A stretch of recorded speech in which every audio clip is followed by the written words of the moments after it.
आणि यानंतर राज्यभरातल्या घडामोडींचा आढावा घेऊया। दालनांच्या पाठोपाठ महायुतीतल्या मंत्र्यांना आता बंगल्यांचंही वाटप करण्यात आलंय। चंद्रशेखर बावनकुळेंना रामटेक, राधाकृष्ण विखेंना रॉयल स्टोन, पंकजा मुंडेंना पर्णकुटी, शंभूराज देसाईंना मेघदूत, तर गणेश नाईकांना पावनगड हा बंगला मिळालाय। पालकमंत्री पदासंदर्भात महायुतीत कोणतीच रस्सीखेच नाही, त्यामुळे महायुतीत सारं काही आलबेल आहे, अशी स्पष्टोक्ती राज्याचे मुख्यमंत्री देवेंद्र फडणवीसांनी दिली आहे। पुढच्या 24 तासात पालकमंत्री पदाची यादी जाहीर होणार आहे। ठाण्याचं पालकमंत्रीपद उपमुख्यमंत्री एकनाथ शिंदेंकडेच राहील, अशी माहिती न्यूज 18 लोकमतला सूत्रांकडून देण्यात आली। शिवेंद्रराजे भोसलेंनी खासदार उदयनराजेंची भेट घेतली आहे। या भेटीदरम्यान शिवेंद्रराजे भोसलेंना साताऱ्याचं पालकमंत्रीपद मिळावं अशी इच्छा उदयनराजेंनी बोलून दाखवली। तर कोल्हापूरच्या पालकमंत्रीपदावरनं महायुतीत जबरदस्त रस्सीखेच सुरू आहे। हसन मुश्रीफ आणि प्रकाश आंबेडकर या दोघांनीही जोरदार फिल्डिंग लावल्याचं कळतंय। तर पुण्याचं पालकमंत्रीपद अजित पवारांकडे गेलं, त्या स्पर्धेमध्ये चंद्रकांत पाटीलही दिसण्याची शक्यता आहे। रायगडच्या मंत्रिपदावरनं पालकमंत्रीपदावरनं महायुतीत पुन्हा एकदा कलगीतुरा रंगू शकतो। आदिती तटकरेंनी पालकमंत्रीपदासाठी आपण इच्छुक असल्याचं म्हटलंय, तर भरत गोगावलेंनी सुद्धा पालकमंत्रीपदावर दावा केलाय। त्यामुळे रायगडच्या पालकमंत्रीपदावरनं महायुतीत रस्सीखेच होण्याची शक्यता आहे। रायगडच्या रोहा शहरात मंत्री आदिती तटकरे यांचे भावी पालकमंत्री या आशाचे बॅनर्सही झळकलेत। कार्यकर्त्यांच्या उत्साही बॅनरबाजीमुळे चर्चांना उधाण आलंय। चंद्रशेखर बावनकुळे जर अमरावती जिल्ह्याचे पालकमंत्री झाले तर सर्वांनाच योग्य न्याय मिळेल, त्यामुळे अमरावतीचं पालकमंत्रीपद बावनकुळेंकडेच असावं, अशी आग्रही मागणी रवी राणांनी केली आहे। जालन्याचं पालकमंत्रीपद शिवसेनेकडे असावं अशी मागणी आमदार अर्जुन खोतकरांची आहे, मात्र हा सर्वाधिकार मुख्यमंत्र्यांचा असेल, असंही खोतकर म्हणाले। सातारा जिल्ह्यामध्ये शंभूराज देसाईंचं जंगी स्वागत करण्यात आलं। जेसीबीनं फुलांची उधळण करत क्रेननं हार घातला गेला। दरम्यान पालकमंत्री पदावरनं महायुतीत रस्सीखेच नसल्याचं शंभूराज देसाई म्हणतात। भुजबळांची नाराजी हा आमचा पक्षांतर्गत विषय आहे, आम्ही तो विषय सोडवू, असं म्हणत अजित पवारांनी छगन भुजबळांवरती थेटपणे बोलणं टाळलंय। दरम्यान छगन भुजबळांवरती अन्याय झालेलाच नाहीये, त्यामुळे त्यांची समजूत काढण्याचा प्रश्नच उद्भवत नाही, असं म्हणत कृषी मंत्री माणिकराव कोकाटेंनी भुजबळांना घरचा अहेर दिलाय। तसंच भुजबळांना त्यांचा मुलगा आणि पुतण्या इतकेच ओबीसी दिसतात, असं म्हणत कोकाटेंनी भुजबळांना डिवचलंय। छगन भुजबळ केंद्रीय गृहमंत्री अमित शहांची भेट घेणार आहेत। फडणवीसांची भेट घेतल्यानंतर आता भुजबळ शहांची भेट घेतील, असं कळतंय। नाराज छगन भुजबळांनी देवेंद्र फडणवीसांची भेट घेतली। फडणवीसांनी आपलं म्हणणं ऐकून घेतलं, 8 ते 10 दिवस द्या, पुन्हा भेटू आणि मार्ग काढू, असं फडणवीसांनी म्हटल्याचं छगन भुजबळांनी सांगितलंय। तर छगन भुजबळ महायुतीतले बडे नेते आणि महत्त्वाचे नेते आहेत। भुजबळांबाबत स्वतः अजित पवारांनाही चिंता आहे। तीनही नेत्यांमध्ये भुजबळांबाबत सन्मान आहे, त्यामुळे भुजबळांसारखे नेते आमच्यासोबत असायला हवेत, असं वक्तव्य देवेंद्र फडणवीसांनी केलंय। महायुतीच्या विजयामागे ओबीसींचा मोठा वाटा आहे। फडणवीसही ओबीसींचं नुकसान होऊ देणार नाहीत, असं म्हणत छगन भुजबळांनी विश्वास व्यक्त केला। भुजबळांवरती अन्याय झाला, महायुतीनं त्यांची मतं घेतली आणि आता त्यांना बाजूला सारलंय। मात्र भुजबळ आता नवा पर्याय शोधत असतील तर त्यांना शुभेच्छा आहेत, अशी प्रतिक्रिया विजय वडेट्टीवारांनी दिली आहे। छगन भुजबळ अतिशय मोठे नेते आहेत, त्यामुळे त्यांचं अस्तित्व नाकारता येणार नाही। त्यांना मंत्रिमंडळात घ्यायला हवं होतं, पण त्यांच्या पक्षात नेमकं काय झालं हा त्यांचा पक्षांतर्गत विषय, असं वक्तव्य गिरीश महाजनांनी केलं। तर छगन भुजबळांना मंत्रिपद मिळावं या मागणीसाठी वर्ध्यात भुजबळ समर्थकांनी आंदोलन केलं। ओबीसी समाजातील नागरिकांचा या आंदोलनात मोठ्या संख्येनं सहभाग होता। शंभूराज देसाईंनी नाना पटोलेंवरती निशाणा साधलाय। नाना पटोलेंना संजय राऊतांची संगत लागल्यामुळे ती अशी विधानं करतायत, असा टोला शंभूराज देसाईंनी लगावलाय। 26 जानेवारीच्या परेडमध्ये महाराष्ट्राच्या चित्ररथाला डावलण्यात आल्यामुळे संजय राऊतांनी संताप व्यक्त केला।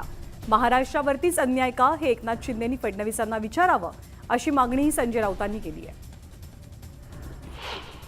तर महाराष्ट्राच्या चित्ररथाला गेल्या 4 वर्षांपासून संधी मिळाली आहे, त्यामुळे महाराष्ट्राच्या चित्ररथाला डावललं गेलेलं नाही, असं वक्तव्य मुख्यमंत्र्यांनी केलंय। कालचा ठाकरेंच्या कुटुंबातला लग्न सोहळा राजकीय विषय नाही। उद्धव ठाकरे, राज ठाकरे एका कौटुंबिक कार्यक्रमाच्या निमित्ताने एकत्र आले, त्यामुळे त्यामागे काही राजकीय हेतू नव्हता, अशी प्रतिक्रिया संजय राऊत यांनी दिली आहे। परभणीमधल्या प्रकरणात प्रत्यक्ष परिस्थिती वेगळी असून सरकारनं विधिमंडळात खोटी माहिती देत दिशाभूल केल्याचा गंभीर आरोप नाना पटोलेंनी केला, तर मुख्यमंत्री पोलिसांना वाचवण्याचा प्रयत्न करतायत असाही हल्लाबोल त्यांनी केला। अधिवेशन संपताच अजित पवार प्रशासकीय कामांमध्ये सक्रिय झाले। पुण्यातील विविध कामांचा अजित पवार आढावा घेतात। दापोलीला तब्बल 50 वर्षांनी मंत्रिपद मिळाल्यामुळे योगेश कदम यांची भव्य मिरवणूक काढली गेली। यावेळी मिरवणुकीसाठी उंट, घोडे, ढोल, ताशा यासह पेढे आणि लाडू वाटप करत कार्यकर्त्यांनी जल्लोष केला। महसूल मंत्रिपदी निवड झाल्यावरती चंद्रशेखर बावनकुळेंनी नागपुरातल्या विभागीय आयुक्त कार्यालयात एक बैठक घेतली। अधिकारी आणि कर्मचाऱ्यांच्या गाठीभेटी घेत त्यांनी कामकाजाचा आढावा घेतला। ग्रामविकास मंत्री जयकुमार गोरे यांचं सातारा जिल्ह्यात आगमन झालं। यावेळी त्यांचं जंगी स्वागत करण्यात आलं। मंत्रिपद मिळाल्यानंतर जयकुमार गोरेंनी पोवई नाक्यावरच्या छत्रपती शिवरायांच्या पुतळ्याला अभिवादन केलं। संतोष देशमुख हत्या प्रकरणी संजय शिरसाट यांनी पोलीस अधीक्षकांची भेट घेतली। या भेटीनंतर संजय शिरसाट यांनी देशमुख कुटुंबियांची भेट घेत त्यांचं सांत्वनही केलं। 28 डिसेंबरच्या पूर्वी पोलीस सर्व आरोपींना अटक करतील असा दावा संजय शिरसाट यांनी केलाय। तर या प्रकरणातील तपासासंदर्भात पोलीस अधीक्षकांना सूचना दिल्या गेल्यात अशी माहिती सुद्धा त्यांच्या वतीने दिली गेली। मुख्यमंत्री देवेंद्र फडणवीस आणि अजित पवारांनी धनंजय मुंडेंना मंत्रिमंडळातून बाहेर काढावं, त्यांची चौकशी करावी, तरच संतोष देशमुख यांना न्याय मिळेल अशी मागणी नाना पटोलेंनी केली आहे। माथाडी कामगार नेते नरेंद्र पाटील यांनी संतोष देशमुख यांच्या कुटुंबियांची भेट घेतली। आरोपींना कठोर शासन व्हायला हवं यासाठी फडणवीसांकडे पाठपुरावा करणार असल्याचं नरेंद्र पाटील यांनी स्पष्ट केलं। मस्साजोगचे मृत सरपंच संतोष देशमुख यांच्या कुटुंबियांचं सांत्वन करण्यासाठी ठाकरे गटाच्या उपनेत्या सुषमा अंधारे यांनी देशमुख कुटुंबाची भेट घेतली। यावेळी बीड जिल्ह्याचं पालकत्व देवेंद्र फडणवीसांनी स्वतःकडे घ्यावं असं अंधारेंनी म्हटलंय। राज्यमंत्री मेघना बोर्डीकर यांनी संतोष देशमुख यांच्या कुटुंबियांची सांत्वनपर भेट घेतली। यावेळी लवकरच संतोष यांना न्याय मिळवून देऊ, सरकार त्यांच्या पाठीशी असा विश्वास मेघना बोर्डीकरांनी दिला।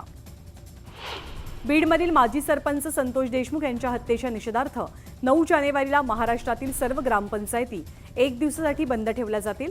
अखिल भारतीय सरपंच परिषदेनं हा निर्णय घेतलाय। राहुल गांधींनी सोमनाथ सूर्यवंशींच्या मृत्यू प्रकरणात गंभीर आरोप केलाय। दलित असल्यामुळे सोमनाथ सूर्यवंशींची हत्या झाली आहे। सोमनाथ सूर्यवंशींना पहिली मारहाण केली आणि त्यानंतर त्यांची हत्या करण्यात आली असा गंभीर आरोप राहुल गांधींनी केलाय। मुख्यमंत्री देवेंद्र फडणवीसांनी राहुल गांधींच्या परभणी दौऱ्यावरनं टीका केली आहे। राहुल गांधी केवळ राजकीय हेतूनं परभणीत आले होते, केवळ द्वेष निर्माण करणं हाच त्यांच्या भेटीचा उद्देश होता असा आरोप फडणवीसांनी केलाय। सोमनाथ सूर्यवंशी यांचा मृत्यू जर मारहाणीमुळे झाल्याचं समोर आलं तर कठोर कारवाई केली जाईल अशी ग्वाही राज्याचे गृहमंत्री देवेंद्र फडणवीसांनी दिली आहे। संजय शिरसाट यांनी राहुल गांधींवरती निशाणा साधलाय। राहुल गांधी केवळ राजकारण करण्यासाठी परभणीत गेलेत, कोण मृत्युमुखी पडलंय याचं त्यांना काही देणं घेणं नाही, फक्त पक्षाचं भांडवल करायचं आणि ड्रामा करायचा इतकंच त्यांचं ध्येय असल्याचा हल्लाबोल शिरसाट यांनी केला। नारायण राणेंनीही राहुल गांधींवर निशाणा साधला। राहुल गांधींना बाबासाहेब आंबेडकर कधी समजलेच नाहीत, ते केवळ निळ्या रंगाचे कपडे घातले म्हणजे आंबेडकरवादी होत नाही असा खोचक टोला त्यांनी लगावलेला आहे। राहुल गांधींनी परभणीमध्ये येत सोमनाथ सूर्यवंशीच्या कुटुंबियांची भेट घेतली। यावेळी राहुल गांधींनी सूर्यवंशी कुटुंबाचं सांत्वन केलं। परभणीतील सोमनाथ सूर्यवंशी यांच्या मारेकऱ्यांना अटक करावी अशी मागणी करत सकल बौद्ध समाजानं रावेरमध्ये मोर्चा काढला। तसंच अमित शहांच्या वक्तव्याचा विरोध दर्शवत कारवाई करण्याची मागणी केली। राज्यातील अनेक जिल्ह्यांमध्ये 26 आणि 27 डिसेंबरला पावसाचा अंदाज व्यक्त होतोय। उत्तर महाराष्ट्र, मध्य महाराष्ट्र, विदर्भ आणि पश्चिम महाराष्ट्रात पावसाची शक्यता आहे। चिपळूणमध्ये महापुरापासून संरक्षण मिळावे यासाठी भव्य बंधारा बांधण्यात येणार आहे। 2005 मध्ये हा बंधारा तुटल्यानंतर तब्बल 20 वर्षांनी पुन्हा बंधाऱ्याच्या कामाचा शुभारंभ करण्यात आलाय। यासाठी 20 कोटींचा निधी उपलब्ध करून दिला गेलाय। अमरावती जिल्ह्यामध्ये महसूल कर्मचाऱ्यांची 224 पदं रिक्त आहेत। यामुळे नागरिकांना मोठा त्रास सहन करावा लागतोय। त्यामुळे सरकारने या भरतीकडे लक्ष द्यावं अशी मागणी स्थानिकांची आणि नागरिकांची आहे। दिव्यांग बांधवांच्या हक्काचा 5% निधी पूर्णपणे मिळावा या मागणीसाठी मनसरमध्ये दिव्यांग बांधवांनी पंचायतकडे निवेदन दिलं। दिव्यांग बांधवांच्या या मागणीला मुख्याधिकाऱ्यांनी सकारात्मक प्रतिसाद दिला। निधीमध्ये वाढ केली जाईल असं आश्वासन देण्यात आलं। सोलापूरमधून धावणाऱ्या प्रमुख 100 रेल्वे गाड्यांचा वेग ताशी 110 ते 130 किलोमीटर करण्याचा निर्णय मध्य रेल्वे विभागानं घेतलाय। त्याचा प्रस्ताव रेल्वे बोर्डाकडे सादर झालाय आणि येत्या 8 दिवसात मंजुरीची अपेक्षा आहे। पेन्शनमध्ये वाढ केली जावी म्हणून दिव्यांगांनी पोस्टकार्ड लिहित सरकारचं लक्ष वेधण्यासाठी आंदोलन केलं। लाडक्या बहिणींसाठी करतायत दिव्यांगांसाठीही 6,000 रुपये महिना पेन्शन मिळावी अशी मागणी आंदोलनकर्त्यांनी केली आहे। 10 महिन्यांपासून फरार असलेल्या कुख्यात गुंडाला पोलिसांनी सिनेमागृहातून अटक केली। हा आरोपी पुष्पा 2 हा सिनेमा पाहण्यासाठी गेला होता तेव्हा नागपूर पोलिसांनी कारवाई केली। भाजपचे ठाणे जिल्ह्यात एकूण 9 आमदार आहेत, त्यामुळे जास्तीत जास्त आमदार असल्यामुळे पालकमंत्री भाजपचाच होईल असं वाटण्यात काहीच गैर नाही असं सूचक विधान भाजपचे आमदार संजय केळकरांनी केलं। मीरा रोडच्या नयानगर परिसरात बाईकवरती स्टंटबाजी करणाऱ्या तरुणाला पोलिसांनी अटक केली। 17 डिसेंबरला न्यूज 18 लोकमतने स्टंटबाजीची बातमी प्रसारित केली होती। त्यानंतर पोलिसांनी संबंधित तरुणाला अटक केली आहे। भाईंदर पश्चिमेकडील एसटी डेपो दयनीय अवस्थेत आहे। प्रवासी आणि कर्मचारी दोघांनाही याचा त्रास होतोय, फटका बसतोय। डेपोमध्ये कर्मचारीच नसल्यामुळे चौकशीसाठी आलेल्या प्रवाशांची सुद्धा गैरसोय होतीये। कल्याणमधल्या आडिवली गावातील एका मराठी कुटुंबाला मारहाण झाली आहे। सखोल चौकशी करून या प्रकरणी कठोर कारवाई केली जाईल असं आश्वासन दिलं जात आहे। मराठी कुटुंबाला मारहाण झाल्याप्रकरणी सरकारनं अद्याप चौकशी केलेली नाही, त्यामुळे ठाकरे गट आक्रमक झालाय। आरोपीला तात्काळ अटक व्हावी अन्यथा ठाकरे गट आंदोलन करेल असा इशारा दीपेश म्हात्रेंनी दिलाय।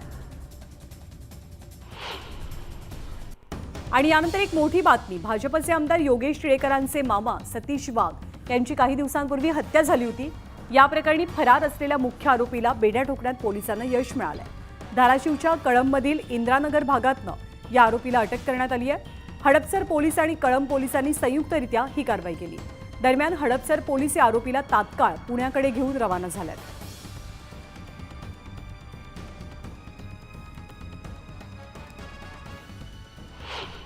पुढची बातमी पुण्यात नाही। पुण्यामध्ये मद्यधुंद डंपर चालकानं फुटपाथवरच्या 9 जणांना चिरडून भीषण अपघात घडवला।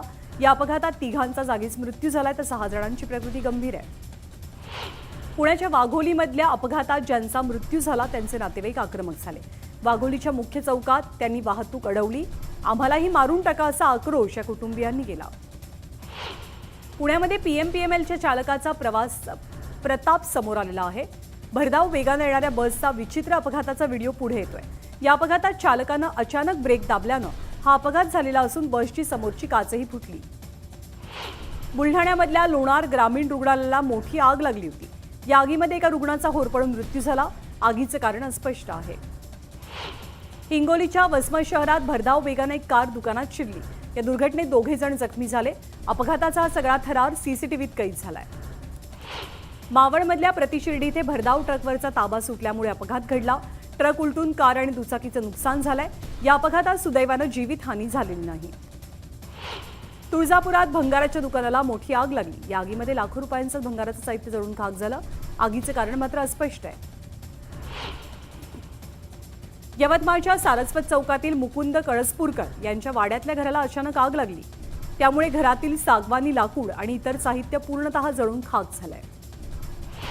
वसईमध्ये भटक्या कुत्र्यांची दहशत असून कुत्र्यांनी तब्बल 21 जणांना चावा घेतलाय। यामुळे नागरिकांमध्ये भीतीचं वातावरण पसरलंय।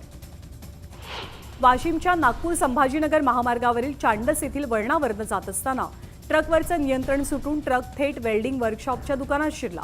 सुदैवानं हे दुकान बंद होतं, त्यामुळे कुणालाही इजा झालेली नाही। सांगलीच्या रत्नागिरी नागपूर महामार्गावरती सीएनजी गाडीनं पेट घेतला। यानंतर स्फोट होऊन झालेल्या आगीत चालकाचा होरपळून मृत्यू झाला। खेडमधल्या गोवंश हत्येप्रकरणी पोलिसांनी 24 तासांच्या 3 आरोपींना अटक केली आहे। घटनास्थळावरून एक बैल आणि मांसही जप्त करण्यात आलाय। दरम्यान नागरिकांनी बंद पाळू नये असं आवाहन पोलिसांनी केलं। लातूर महानगरपालिकेनं मोहीम हाती घेत मुख्य बाजारपेठेतलं अतिक्रमण हटवलंय। चोख पोलीस बंदोबस्तात मुख्य बाजारपेठेतली सगळी अतिक्रमणं पालिकेनं हटवलेली आहेत। रब्बी हंगामासाठी धरणगावातील शेतकऱ्यांना गिरणा धरणातनं 3 आवर्तनं सोडली जातात, परंतु डिसेंबर महिना संपत आला तरीही पाण्याचं आवर्तन न सोडल्यामुळे शेतकऱ्यांवरती दुबार पेरणीचं संकट उद्भवलेलं आहे। त्यामुळे शेतकऱ्यांनी पाटबंधारे विभागाला भेटत निवेदन सादर केलं। गेल्या काही दिवसांपासून छत्रपती संभाजीनगरमध्ये ढगाळ वातावरण आहे। याचा फटका पिकांना बसतोय। ढगाळ वातावरणामुळे थंडी नसल्यानं गव्हाची वाढ खुंटली आहे, त्यामुळे शेतकऱ्यांवरती संकट उद्भवलंय. धानाला गेल्या वर्षीप्रमाणे हेक्टरी 20,000 रुपये बोनस मिळणार आहे. मात्र 25,000 रुपये हेक्टरी बोनस न दिल्यामुळे विरोधकांकडून टीका केली जाते. धाराशिवमध्ये सध्या भाजीपाल्याचे दर काही प्रमाणात कमी झालेत, तरी भाजीच्या फोडणीसाठी लागणारा लसूण मात्र 400 रुपये प्रति किलो आहे. लसणाची आवक कमी असल्यामुळे भाव वाढल्याचं व्यापाऱ्यांनी सांगितलंय. वाशिम जिल्ह्यात गेल्या 2 महिन्यांपासून हरभऱ्याच्या दरात चांगलीच वाढ झाली आहे. बाजार समित्यांमध्ये हरभऱ्याचे दर 7,000 रुपये प्रति क्विंटल पर्यंत पोहोचलेत. जालना जिल्ह्यामध्ये मोसंबी उत्पादक शेतकरी सध्या मोसंबीच्या घसरलेल्या भावामुळे चिंतित झालाय. एरवी 25,000 ते 30,000 रुपये क्विंटलचा भाव असलेल्या मोसंबीला सध्या थंडीमुळे 1,000 ते 1,500 रुपयांचा दर मिळतोय. अमरावती कृषी उत्पन्न बाजार समितीमध्ये सोयाबीनला प्रति क्विंटल 3,800 ते 3,950 रुपयांचा दर मिळालाय. या दरांमुळे शेतकरी त्रस्त झालाय. त्यामुळे अमरावती जिल्ह्यातील सोयाबीन उत्पादक शेतकरी सध्या अडचणीत सुद्धा येतोय. अकोल्याच्या मूर्तिजापूर तालुक्यातील अनभोरा येथील 30 फूट खोल विहिरीत पडलेल्या नील गायींना रेस्क्यू करण्यात यश मिळालंय.